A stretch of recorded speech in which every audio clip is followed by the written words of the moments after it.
Igreja somos um, ou a igreja somos nós. A igreja é um corpo de Cristo, Cristo é o cabeça.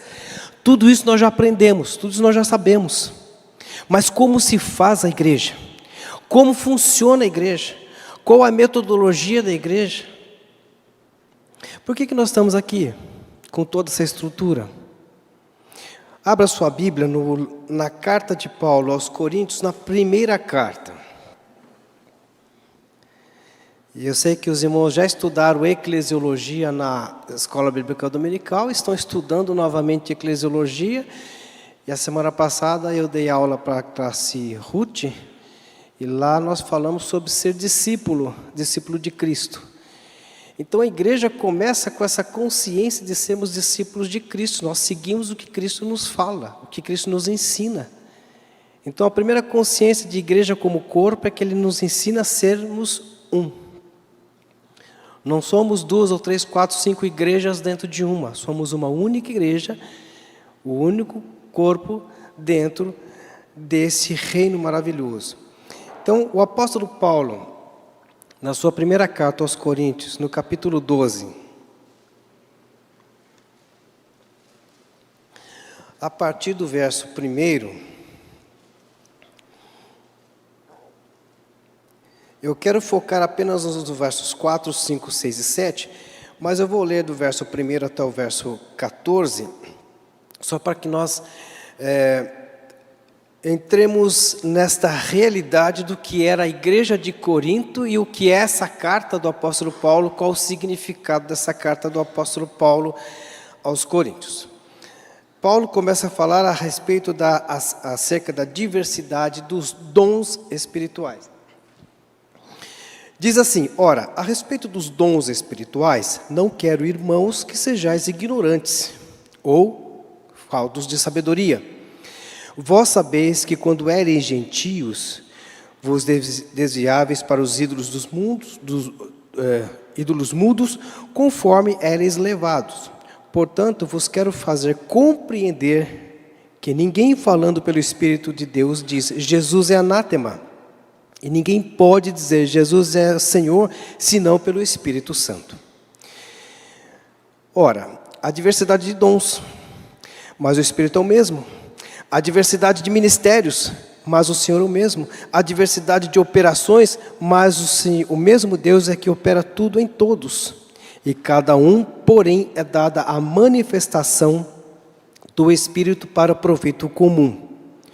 Porque a um, o Espírito é dada a palavra de sabedoria, a outro, pelo mesmo Espírito, a palavra de ciência, a outro, pelo mesmo Espírito, a fé, a outro, pelo mesmo Espírito, os dons de curar, e a outro, a operação de milagres, a outro de profecia, a outro, o dom de discernir espíritos, e a outro, a variedade de línguas, a outro, a interpretação de línguas, mas um só é o mesmo Espírito que opera todas essas coisas, distribuindo particularmente a cada um como quer. Porque assim como o corpo é um, e tem muitos membros, todos os membros do corpo, embora muitos, formam um só corpo, assim também é Cristo.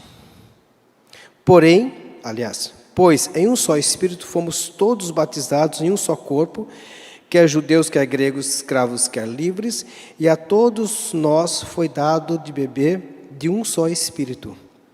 Porque também o corpo não é um membro, mas muitos.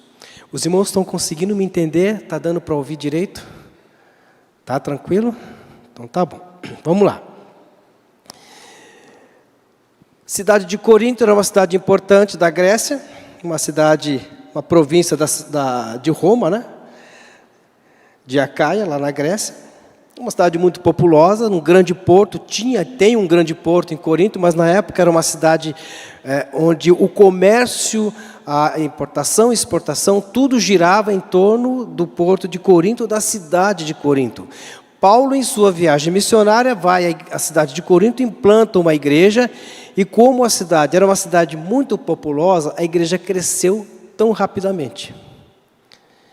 Paulo, então, ele começa a ter algumas informações de que a igreja não estava indo muito bem. Na verdade, essa primeira carta que nós estamos lendo, que nós lemos, não é a primeira, mas sim a segunda. Então deveria ser a segunda carta de Paulo aos Coríntios, e a segunda deveria ser a terceira carta de Paulo, a quarta carta de Paulo aos Coríntios. Abra sua Bíblia no capítulo 5, verso 9. Olha o que Paulo fala aqui. Segundo os estudiosos, Paulo escreveu 4 cartas para a igreja de Corinto. E aqui no capítulo 5, verso 9, quando Paulo vai dar uma orientação sobre a impureza que estava acontecendo na igreja, Paulo diz: já por carta vos escrevi, que não vos comunicasseis com os que se prostituem. Paulo está dizendo: olha, eu escrevi anteriormente para vocês. Mas onde foi parar a primeira carta? Ora, a situação da igreja era tão ruim, tão péssima, que Paulo precisou ser um pouco duro nas suas palavras. Paulo precisou ser bastante enfático na sua orientação.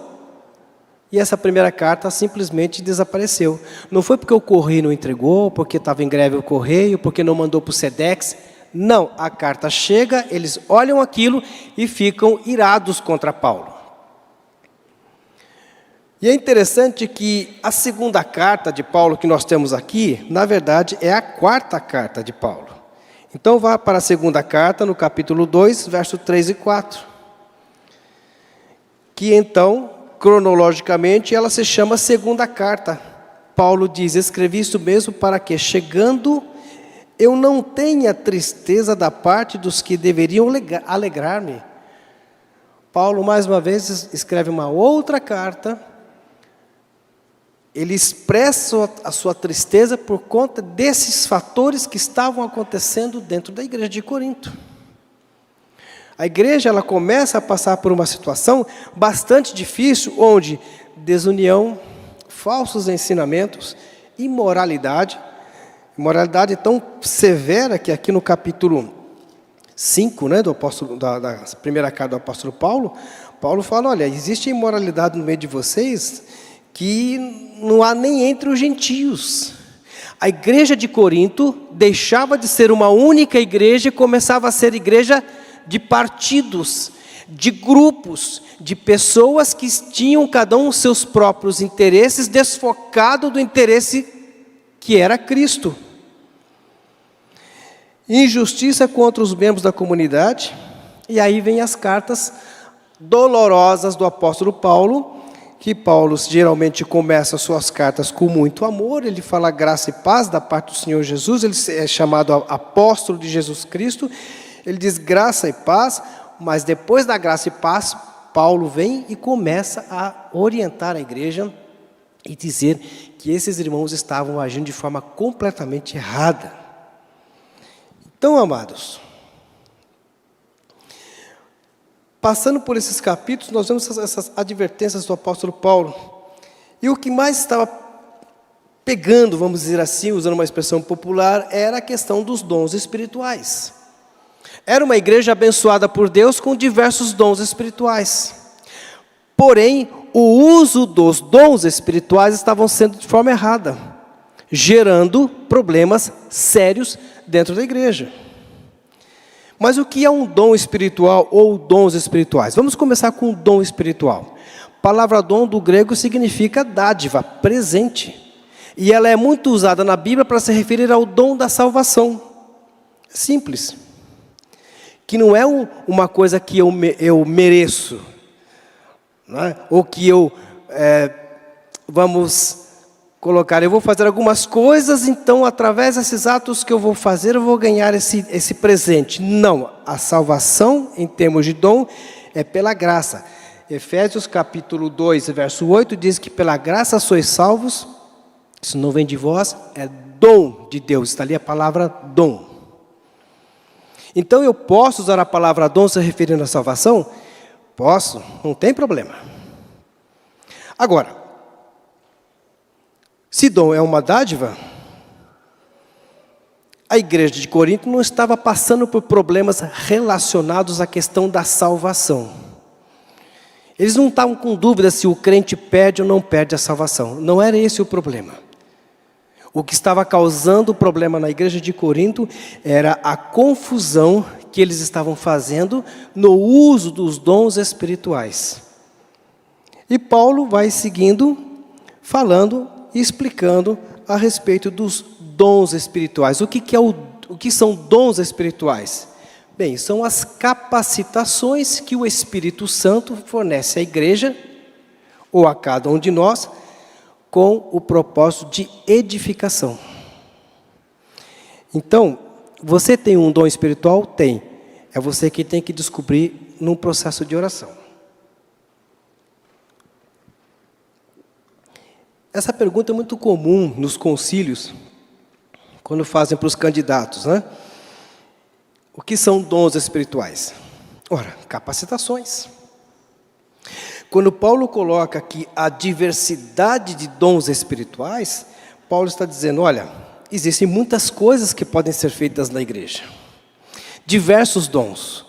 Confrontando o que estava acontecendo na igreja de Corinto, que estava simplesmente, eles estavam focando em 1, 2, 3, 4 dons, todo mundo queria fazer a mesma coisa, todo mundo queria se aparecer, todo mundo queria ser estrela, todo mundo queria brilhar, todo mundo queria fazer tudo, e a igreja perdia o seu foco.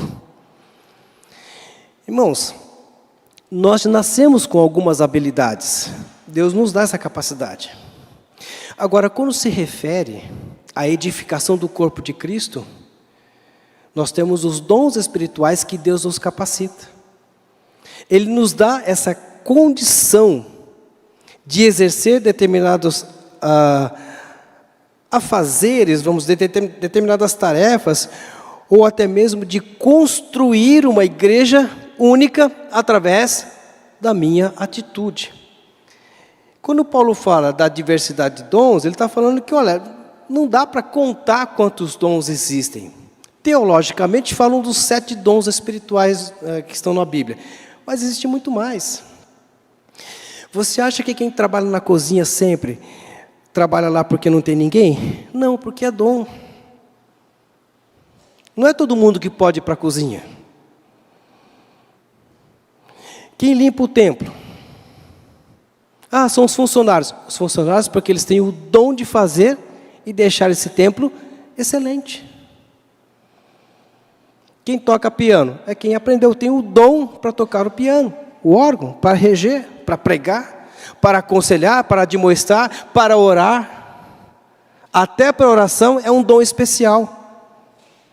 Então, quando Deus ele coloca essa questão da diversidade dos dons, Ele está mostrando para nós, olha, vocês precisam buscar o que é o melhor para o crescimento da igreja de Cristo. O dom, ele está atrelado ao ministério. Nós temos aqui na nossa igreja o Ministério das Bonequeiras. Elas sabem fazer bonecas. Tem gente que não sabe. Temos o Ministério Diaconal, que são os diáconos da igreja, são o segundo oficial da igreja. O primeiro oficial é o pastor, o segundo são os diáconos. Os diáconos são oficiais da igreja que Deus colocou para auxiliar na administração da igreja. Não só na questão da administração, mas a questão da administração espiritual da igreja também. O pastorado é um dom? Sim. Porque pastorado começa com um chamado. Não é simplesmente eu vou ser pastor, vou ser ungido pastor. Isso não existe. Não faz sentido uma pessoa do nada falar que eu sou ungido a pastor. Não existe. Primeiro é chamado por Deus. Deus chama, Deus sabe quem Ele está chamando. É lógico que existe toda uma preparação teológica, todo um ensinamento. A gente estuda 4 anos dentro de um seminário, de uma faculdade. Eu fiquei 4 anos no Rio estudando. Depois passa por um concílio e aprovado no concílio, aí sim você se torna um pastor, é empossado como pastor, é imposto as mãos sobre você como pastor. Então nós temos que honrar aquilo que Deus colocou em nós como um dom espiritual, o que não estava acontecendo na igreja de Corinto. Por isso essa bagunça, essa confusão que havia na igreja. Ministérios eram super valorizados e outros ministérios não eram valorizados. É simples. Pense numa coisa. Se você quiser fazer um exercício físico para um braço ou para uma perna, e se você movimentar somente um braço, o que vai acontecer? Ele vai ficar mais grosso do que o outro. Se existe um ministério na igreja, ou se o único ministério da igreja fica focado só nele, os outros ministérios vão perecer. Por isso que Paulo ainda orienta a igreja a procurar com zelo os dons espirituais, mas principalmente o de profetizar. Porque através dos dons você cria ministério, e através dos ministérios você tem as diversas operações dos ministérios. É isso que acontece no corpo de Cristo.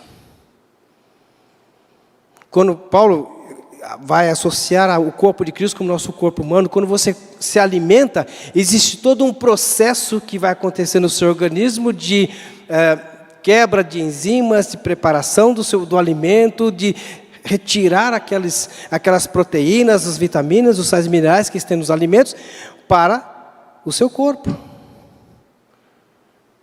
A igreja funciona dessa mesma maneira. Só que, como que se distribui os dons na igreja? Não é por eleição no final do ano, meu irmão. Não é isto. Não é isto. Pastor, eu posso pedir um dom para Deus? Não. Você tem que orar e perguntar ao Senhor, Pai, qual é o dom que o Senhor tem na minha vida? O que o Senhor quer que eu faça na igreja? Se tem uma coisa que Deus vai responder para você é que você não atrapalhe, mas que você trabalhe. Porque tem gente que atrapalha e não trabalha. Não sabe o que quer fazer na igreja, quer fazer tudo ao mesmo tempo. Isso não funciona, meu querido. Então, para exercer o seu dom, você não precisa esperar o final do ano, preencher uma ficha, indicar o seu nome para um cargo da igreja. Você não precisa fazer isso. Você já pode exercer o seu dom onde você está, da forma que você está, mas entendendo que quem dá o dom espiritual é Deus, não sou eu que escolho. Na igreja de Corinto, o problema estava sendo esse. Tanto é que Paulo vai orientar que, olha, tem cuidado com o que vocês estão fazendo. Ele diz aqui, olha, há diversidade de línguas, mas também há outro dom da interpretação de línguas. Qual o objetivo do dom? Edificar. Simples. No capítulo 12, no verso 14, Paulo vai falar dessa importância que é o corpo estar unido, todos trabalhando de forma conjunta, objetiva, e isso vai levar o quê? O crescimento da igreja, do corpo de Cristo. A igreja de Corinto, ela perde o foco. E hoje, nós encontramos muita gente, muita igreja que está perdendo o foco. A igreja, ela tem uma missão. Ela tem um papel aqui no mundo. Qual é o papel da igreja? Qual é a missão da igreja? Antes de entrar na missão da igreja, vamos pensar um pouquinho, né? Trazendo para a nossa realidade. Eu, por ser pastor e muitas vezes estar no trabalho missionário, sou convidado para estar em muitas igrejas. Eu já estive em várias igrejas. Tá? E eu vi algumas coisas que não conferem com a Bíblia. Por exemplo, quando Paulo fala no capítulo 11 a respeito da sua primeira carta aos Coríntios, né? A respeito, deixa eu ver se é o 11 mesmo, tá. Da forma de celebrar a ceia, Paulo está falando, olha, vocês precisam ter um pouco mais de equilíbrio na hora da ceia. Vocês não estão indo para a igreja para tomar lanche, para fazer piquenique. Não existe isso.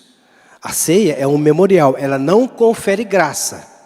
Mas tem igreja que ensina que a Santa Ceia, irmãos, não se fala Santa Ceia, tá? Santo só Deus, é a ceia do Senhor, é um memorial, não existe negócio de Santa Ceia. Então corta isso da sua vida. Vou para a Santa Ceia, não. Santo culto, não. Culto é culto, ceia é ceia. Santo só Deus. Não tire de Deus a santidade que Ele é devida. E aqui é interessante que Paulo vai chamar a atenção, porque eles estavam indo lá para a ceia, para fazer piquenique, para se divertir, comia tudo de uma vez, e depois os que iriam para a ceia ficavam sem nada. Paulo fala, olha, fazer isso em memória de mim. Até para celebrar ou participar da ceia do Senhor, nós temos que fazer um autoexame.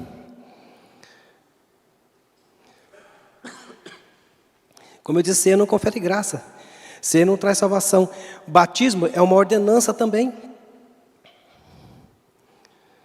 Outra coisa que eu observei, que eu observo ao longo desses 30 anos de pastorado, de vida de pastor, né, é a questão da confusão sobre batismo.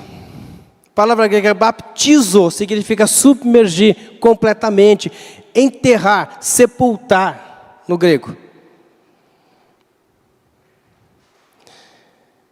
Eu ouvi algumas coisas, por exemplo, a igreja promoveu um culto para obter o batismo do Espírito Santo. Existe batismo do Espírito Santo? Não. Isso é antibíblico. Não está na Bíblia. Receber o dom do Espírito Santo é receber a salvação. O batismo é uma forma que você vai colocar, ou vai mostrar para o mundo, que você morre para o mundo e renasce para Cristo. É isso. Porque, como o texto aqui da campanha nós temos, se alguém está em Cristo, nova criatura é. Então não existe batismo com o Espírito Santo? Não. Sabe por quê? Abra sua Bíblia em Efésios capítulo 2. Rapidinho.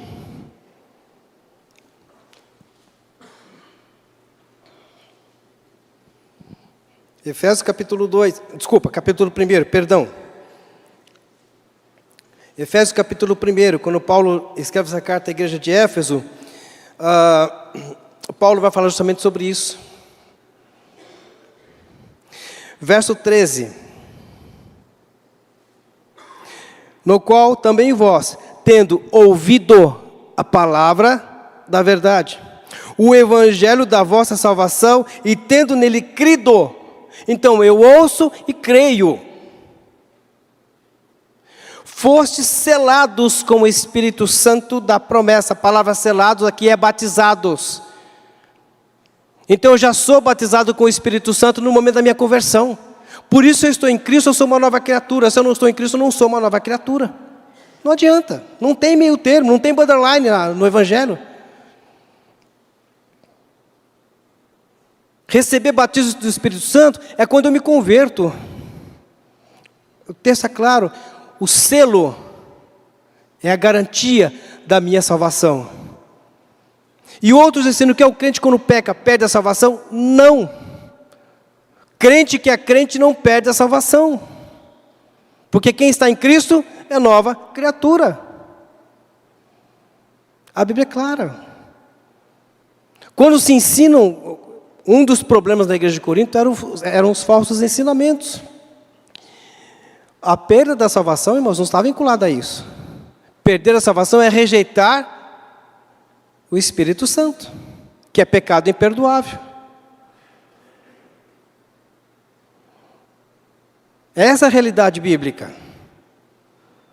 Você está em Cristo, você é uma nova criatura. Você está batizado com o Espírito Santo. E agora, não se preocupe, porque Deus vai capacitar a sua vida com os dons espirituais, para que você exerça da melhor forma possível. Porque eu e você somos partes do corpo, somos membros do corpo.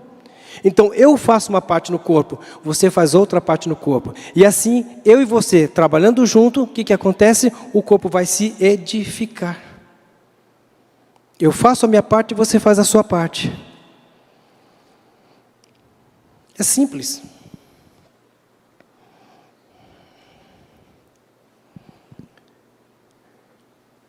Puxar um pouco de ar aqui que vamos lá. O que para a nossa realidade, o que muda? Não muda muita coisa, tá? Em que pesa os ensinos, não muda muita coisa. A Bíblia não muda. E a Bíblia não vai mudar nunca. Então, o que nós precisamos aprender essa manhã? Ou refrescar a nossa mente, porque já aprendemos. O que eu estou fazendo na igreja é para edificação do corpo. Não importa o que você está fazendo. Tem ministérios que não vão aparecer. Mas é tão importante quanto aqueles que aparecem. Tem cargos na igreja, nós vamos usar a palavra cargo para ficar mais, mais próximo da nossa realidade. Tem cargos na igreja que não vai aparecer nunca. Mas se não fosse a pessoa que limpou, você não estaria sentado nesse banco limpo. Se não são as pessoas do som, isso aqui não sai. Não me ponha lá em cima, porque vai dar desastre. Não adianta. Não adianta chegar para mim e falar, Moisés, vamos fazer um trabalho evangelístico, vamos distribuir um folheto na rua. Não é a minha praia. Não é. Eu não faço isso, porque eu não tenho esse dom. O meu dom é outro. Eu sempre falo nas igrejas que quando eu vou apresentar o meu trabalho, com o que eu trabalho, eu decepciono, porque eu não trago pessoas para a igreja. Porque eu trabalho com pessoas que estão próximas da morte. Eu já falei aqui e vou repetir, eu nunca vou trazer aqui um coral de pessoas lá da Cristolândia, como foi trazido esses dias. Né, Ruth? Coral bonito. Eles estão vivos. As pessoas que eu ministrei a palavra não estão mais vivas, estão mortas.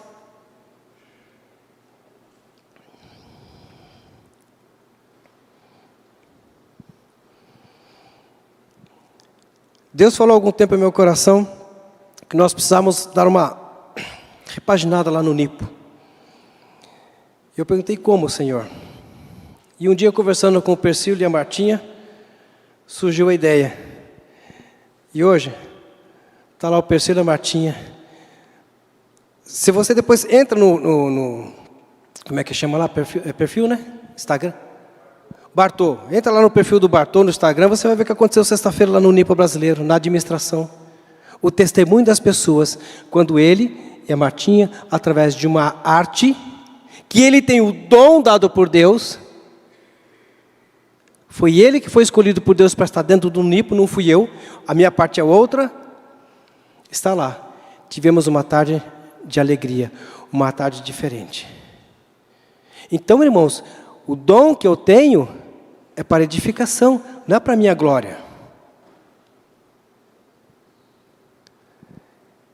Mas, só um caso, por favor, eu peço que vocês que não deem risada da minha cara, mas eu entrei, tive que entrar, não teve jeito. É uma situação bastante cômica e estranha. Eu era adolescente e eu tocava numa banda não era conjunto, não podia falar banda na minha época. Se falasse banda, era banido da igreja. Até isso mudou, né? Isso aqui, isso era coisa do diabo. E eu tocava isso aqui dentro da igreja. Eu era baterista. Eu fui num conjunto, nós fomos tocar numa igreja pentecostal, na cidade de Suzano. O culto foi bênção, maravilhoso, coisa bacana. No final, ia ter a Santa Ceia, porque eles falam Santa Ceia. Eu falei, bom, eu não sei como é que é o regime deles, se é livre, restrita, ultra restrita, livre para todo mundo, restrita para só os crentes e ultra restrita para os membros da igreja. Aqui nós praticamos a restrita, não a ultra restrita. Tá? Só que não era o vinho, não era o suco de uva e não tinha o pão. E aí ficou todo mundo ali de mão dada, eu já comecei a desconfiar, falei, isso vai dar bobagem. E aí, os diáconos, a diaconisa, pegavam o cálice de vinho e colocavam na boca do indivíduo para ele tomar. Só que não era vinho, era azeite. Vocês imaginam, né? O pior é que eu estava com um desarranjo intestinal. Já foi, né? Eu falei isso, não, senhor, eu sou batista. Eu bati o pé. Aí o rapaz da guitarra falou, Moisés, é desrespeito. Vai, engole, glorifica a Deus, depois a gente vê o que faz. Engoli, glorifiquei a Deus. Você já sabe o que aconteceu, né? Já ouviram falar em gastroenterocolitis aguda grave? Jeca? Pois é. Eu ainda tive que voltar de Suzano para Mogi, onde eu morava. O meu colega trouxe de moto, em alta velocidade. Bom, deixa para lá, para não acontecer o que quase aconteceu. Por quê? São ensinamentos errados dentro da igreja. Não tem nada a ver, queridos. Sangue, o vinho simboliza o sangue. O azeite simboliza o quê? Unção. Vocês sabem como é que é a unção bíblica? Como é que era a unção bíblica na época? Pegava o sacerdote, colocava em pé e derramava o óleo na cabeça dele. O óleo escorria pelos olhos, passava pela boca, escorria pela barba, passava pelo peitoral e vinha até a parte da genitália. Qual era esse simbolismo? Que o sacerdote deveria ter uma mente purificada, os olhos puros, uma boca santa, um coração purificado e uma santificação do ponto de vista sexual. Esse era o ato de unção que tinha no Velho Testamento. Hoje simplesmente, vamos ungir o fulano, vai ser ungido a pastor, a bispo, a apóstolo. Não faz sentido. A igreja de hoje está perdendo o foco. A igreja de hoje está deixando de olhar para Cristo, está olhando para dentro de si mesma. Então nós vemos hoje num processo de igrejas inflamadas, infeccionadas, inchadas. Eu conheço um pastor que tem medo de morrer. E nem morreu ainda. Então até quando eu chego perto dele, ele sai de perto de mim, eu não sei o porquê. Bem, nunca matei ninguém. Só ajudei a levar para cima ou para baixo. Por isso sou conhecido como Dr. Morte. A igreja de Corinto, ela começa a desvirtuar, começa a desviar os olhos de Cristo por causa desse tipo de prática. E Paulo vai orientar, ele fala a respeito da ceia, ele fala a respeito da unidade do corpo, ele fala a respeito do casamento, no capítulo 7. Paulo fala, qualquer um de vocês que se une a uma prostituta, faz com ela um só corpo. O sexo no casamento significa o quê? Um só corpo.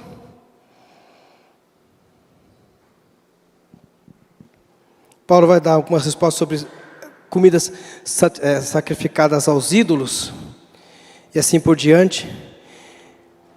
Isso me faz lembrar Naamã, o leproso. Ele me fugiu agora aqui, me ajuda, a cabeça está doendo já. Me fugiu o nome do indivíduo. Mas foi interessante, acho que Naamã mesmo, tomado pela lepra. Naamã, isso mesmo. Estou confundindo com outro nome aqui. Aqui isso veio agora na cabeça, gente, não está no meu roteiro aqui. Foi interessante que depois que ele foi até... A história começa com uma menina que é escrava, nós vimos semana passada, depois ela é vendida, e lá ela conhece a esposa de Naamã, a esposa conversa com ele, ele vai até o rei dá cartas, dá presente, vai até onde tem o profeta. Olha só, ela sabia quem era o profeta. Naamã vai até lá, acha que o profeta vai fazer aquele show, né? Vai levantar as mãos, vai orar, falar em línguas, rodar no manto, vai fazer aquela coisa toda. Não acontece nada disso. O profeta vai falar, vai ali, se lava no rio Jordão, e está tudo bem. 7 vezes. Bom, depois de muita insistência, Naamã vai, acontece, faz isso. Ele sai purificado, ele volta para o profeta e tem uma pergunta. Olha, o que é que eu faço? Porque o meu Senhor vai até a casa do seu Deus para adorar, e ele me leva junto. O que eu tenho que fazer? Adoro ou não? O profeta fala, fique em paz. Então, irmãos, o que Paulo nos ensina aqui? Eu não posso sair do mundo, mas eu não posso fazer as coisas do mundo.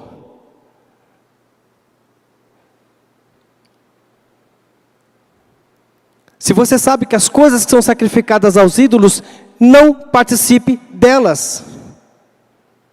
Não se envolvam com elas. Ele segue rapidamente aqui. E aí Paulo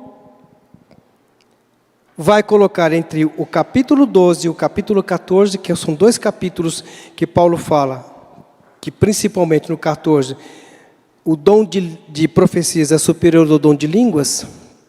Eu já vi o dom de línguas real, verdadeiro, com interpretação, e toda a igreja ficou calada. Existe? Existe. É todo mundo que fala? Não. Não é qualquer pessoa que pode ter. Eu conheço pessoas raríssimas que têm esse dom. Então, numa confusão toda, Paulo fala para a igreja, ó, para você e para você. Tudo que vocês estão fazendo está fora de foco. Sabe por quê? Porque vocês estão fazendo sem amor.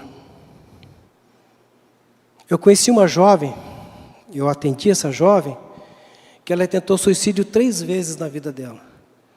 Eu perguntei, mas qual o motivo? Ela falou, porque eu não consigo ser santa como diz a Bíblia. Eu falei, mas por que você não consegue ser santa? Já está santificado em Cristo? Não, é que eu não consigo falar em línguas. Então meu pastor disse que eu sou uma inútil, que eu não sirvo para nada. Eu não sei quem era mais louco, né? Acho que era o pastor. Não pode fazer um negócio desse, gente. Não sabe a Bíblia, vai estudar. Mas as pessoas falam que a letra mata, mas o Espírito vivifica. Não tem nada a ver com o estudo da palavra de Deus, gente. Não é isso, não. Estudar a Bíblia. Paulo orienta Timóteo, não se aparte dos livros. Deus fala a Josué, não se aparte do livro desta lei. Fica no livro, fica estudando, aprenda. Para você edificar e não destruir a vida de alguém. Paulo coloca então um capítulo que fala da excelência do amor. E aqui está o segredo para o crescimento da igreja. Faça tudo com amor. Porque não adianta você falar a língua dos homens e dos anjos, se você não tiver amor, não vai ter resultado nenhum. Não adianta você querer fazer, desculpa a expressão popular, das tripas coração, se você não fizer com amor. Então quando você vier aqui cantar, tocar, reger, pregar, o que for, faça com amor. Quando você vai preparar uma mensagem, ou preparar um estudo para o professor da Escola Bíblica Dominical, que os nossos professores são maravilhosos, são excelentes, parabéns aos professores. Eu não tenho a capacidade que vocês têm de dar a aula que vocês dão, admiro vocês. Faça com amor, porque a cada palavra que você fala na Escola Bíblica Dominical, cada ensino, você está edificando um crente. Você está construindo, você está ajudando na construção do caráter de uma pessoa.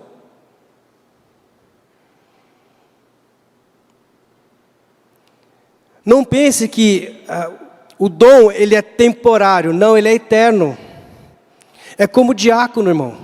Outro dia eu conversava com o irmão Davi, que é diácono. O diácono é eterno. Ele pode até sair da igreja, ir para uma outra igreja, mudar para outra cidade, para outro país. Ele continuará sendo diácono, porque é um ofício bíblico. Eu tive que aprender a lidar com o meu ofício pastoral fora de púlpito, fora de igreja. Foi difícil para mim, muito difícil. Porque até então você aprende no seminário que o pastor é pastor de púlpito, de igreja grande, de fazer diversas coisas. Nunca que um pastor vai estar dentro de um hospital cuidando de gente doente. Aliás, os pastores têm medo, né, de ir para o hospital. Faz aquela visita mais rápida do que o médico e vai embora. Eu já recebi muito pastor, em vários hospitais que eu fui, acompanhei, que falei, pastor, não vai nem orar. Ah, mas ele está em coma, está entubado. Não tem problema, ele está vivo. O último sentido que a gente perde antes de morrer é a audição. Pode orar, pastor. Irmãos, faça com amor. Se Deus está tocando no seu coração um ministério para essa igreja, para o próximo ano, assuma. Entre no processo de oração, porque você vai estar dentro do plano da igreja. Qual é o plano da igreja? Qual é a missão da igreja? E a igreja sou eu e você. Semana passada tivemos uma excelente mensagem aqui. E a pregadora disse que isso aqui é templo. Mas eu e você somos o templo do Espírito Santo. Então o meu dom espiritual, que é acolher você, a sua família, num processo de doença, de internação, de hospitalização, de pós-operatório, pré-operatório, de luto, de velório, de sepultamento, É o dom que Deus me deu. Foi isso que Deus colocou no meu coração. Eu fico feliz com os irmãos que agradecem, ou me agradecem, olha pastor, o senhor é uma bênção.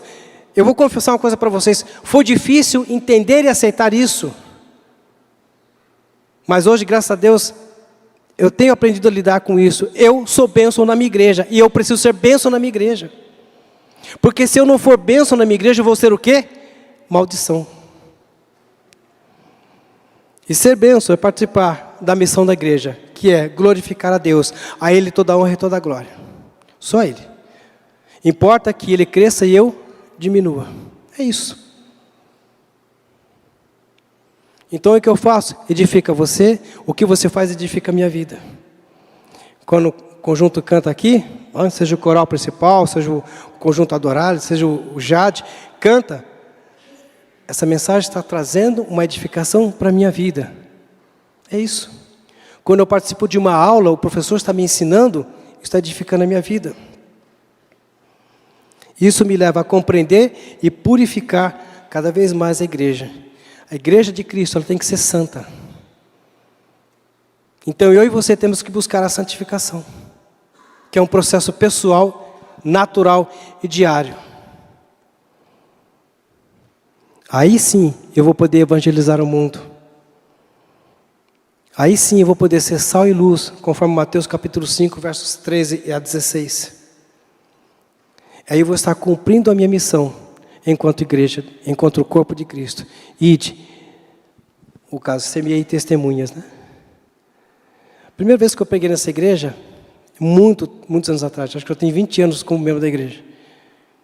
Eu falei aqui, me lembro até hoje, que Deus não quer advogados em sua defesa. Data máxima vênia aos advogados aqui, viu? Data máxima vênia, viu, doutor? Enfim, Deus quer testemunhas. Quando olharem para você e para mim, eles têm que ver Cristo. É uma tarefa difícil? É uma tarefa difícil. Mas não impossível. Buscar a santificação é um processo diário da nossa vida. E eu concluo, não sei se eu já estou fora do tempo, mas eu vou concluir essa mensagem, lembrando do que aconteceu com Jesus e um jovem doutor da lei. Lá em Lucas, no capítulo, deixa eu pegar aqui a nossa referência, no capítulo 10, de 25 até 37. Abra a sua Bíblia. Lucas capítulo 10, do verso 35 até o verso 17. Eu não vou ler todo o capítulo, porque eu não quero me prolongar no tempo, e a garganta já não está mais aguentando. Parábola do bom samaritano. Falei isso aqui numa quarta-feira, sobre missões. Lucas capítulo 10, versos de 25 até 37, conta a parábola que Jesus estava ensinando as pessoas, conversando com as pessoas, orientando seus discípulos, e um homem, doutor da lei, chegou e disse: olha, o que eu faço para ter a vida eterna? E Jesus pergunta: o que você está fazendo? Olha, estou fazendo isso, eu faço todas as coisas. Jesus disse: amarás o Senhor teu Deus, todo o teu coração, toda a tua alma, todas as tuas forças, todo o teu entendimento, e ao teu próximo como a ti mesmo. Jesus coloca algumas ações que eu preciso ter. Primeiro, amar a Deus, com intensidade. Isso aqui no verso 27. Eu não posso amar a Deus pouquinho. Irmãos, vamos ser francos e sinceros. Ou eu amo a Deus, ou eu não amo a Deus. Não tem essa história de eu gosto de Deus. Ou você é crente, ou você é incrédulo. A realidade é essa. Não existe essa coisa, eu sou amigo do Evangelho. Não existe amigo do Evangelho. E aí vem a grande questão. Já que você ama a Deus, então ame o seu próximo. O papel da igreja hoje é continuar amando. Isso não é novidade. Está aqui desde o início. Amar a Deus de todas as nossas forças, de todo o nosso entendimento, e ao nosso próximo como a nós mesmos. Essa é a missão da igreja. A missão da igreja não é ficar só dentro, estudando, fechando e voltando para casa. A missão da igreja é ir, saia pelo mundo, leve, está ali, ó, ide por todo o mundo, é a missão da igreja. Então, como eu faço, Moisés? Não se preocupe, Deus vai te dar estratégia. Você só precisa se colocar à disposição dele e falar: Deus, Senhor, qual é o dom espiritual que o Senhor me dá? E aceitar aquilo que Deus vai dar para você. Pode ser o dom que Deus me deu. Não tem problema você ir para o hospital fazer o que eu faço. Pode ser o dom de pregar, não tem problema. Agora, o dom que Deus te der, ponha na mente. O dom que Deus revelar a você, tenha na mente. Importa que ele cresça e você e eu diminuamos. Ele tem que aparecer na sua vida e não sou eu que vou aparecer. A igreja não é um local de estrelas. Ninguém precisa brilhar aqui. Nós precisamos brilhar a luz de Cristo.